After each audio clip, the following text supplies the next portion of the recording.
ஒரு முழு கிரவுண்ட் கூட இல்லாத ஒரு இடத்துல ஒரு அரை கிரவுண்ட் கிரியேட் பண்ணி உங்களுக்குன்னு ஒரு கபடி அணியை நீங்க கட்டமைச்சு இந்தியாவே திரும்பி பார்க்குற அளவுக்கு கார்த்திகாவை உருமாத்தி இருக்கீங்க. இதை எப்படி பாக்குறீங்க? அதாவது எண்ணங்கள் தான் முக்கியம். நம்மளோட எண்ணங்களில் நம்ம எவ்வளோ ஒரு வைராக்கியமாகவும் இருக்கிறோம், விடாப்பிடியாக இருக்கிறோன்றது ரொம்ப முக்கியம். எப்படியாவது ஜெயிச்சிடணும், அதுதான் நோக்கம். ஜெயிச்சாச்சு. ரைட். அடுத்தது எதனால விமென்ஸ் கபடி டீமை உருவாக்கணும்னு நினைச்சீங்க? ஒரு பயிற்சியாளராக உங்களோட நோக்கம் என்ன? அது ஒரு யதார்த்தமாக நடந்த ஒரு விஷயம் தான் மேம். கண்ணகி நகரில் வந்து ஒரு 10-15 மென் டீம் இருந்தது. அப்போ நம்ம பிடி சார்கிட்ட நாங்கள் கேட்டோம், இந்த மாதிரி நம்ம ஒரு உமன் டீம் ரெடி பண்ணுவோம், அவங்கள வந்து ஸ்கூல் மூலயமா நிறைய லெவல் போகலாம் அப்படின்னு சொல்லிட்டு யதார்த்தமாக உருவானது ஒன்று. என்னோட தங்கச்சை வச்சு ஸ்டார்ட் பண்ணோம். அப்படிங்க.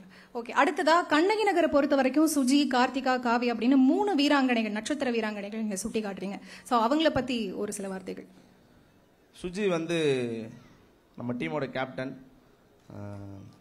எல்லாருக்குமே ஒரு பெரிய சப்போர்ட்டு சுஜி தான். நிறைய இடத்துல நம்ம வந்து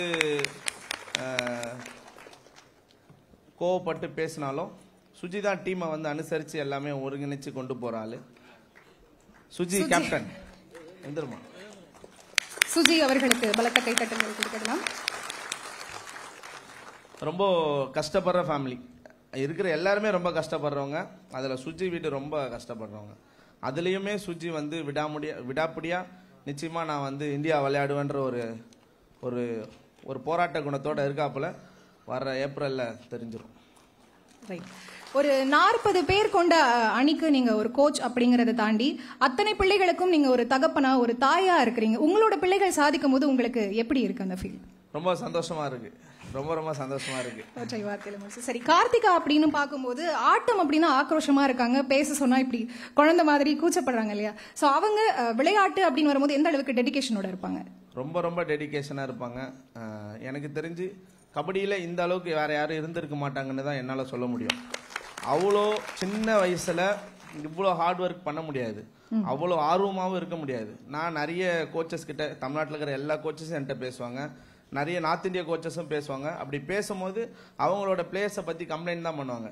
ஆனால் நான் பெருமையாக சொல்லுவேன், நமக்கு வேலையே இல்லை, கார்த்திகா பார்த்துக்கோம் அப்படின்னு.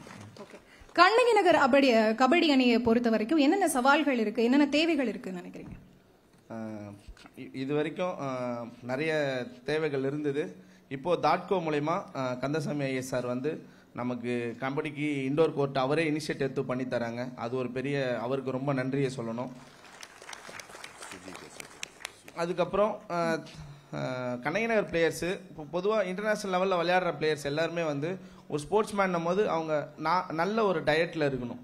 கிட்டத்தட்ட என்ன சொல்றது, நிறைய செலவாகும் அந்த டயட்டுக்கெல்லாம். அதெல்லாம் அவங்க ரெகுலராக எடுத்தால் மட்டும்தான் இன்டர்நேஷ்னல் பிளேயருக்கு ஈக்குவலான ஒரு ஸ்ட்ரென்த்தும் அதுக்கான ஒரு ஃபிட்னஸும் இருக்கும் அவங்களுக்கு. அது வந்து எனக்கு ஒரு பற்றாக்குறையாக இருக்கு. ஓகே. விரைவில் உங்களோட கோரிக்கை எல்லாம் தீர்த்து வைக்கப்படும் அப்படின்னு நம்புவோம். நன்றி திரு ராஜே.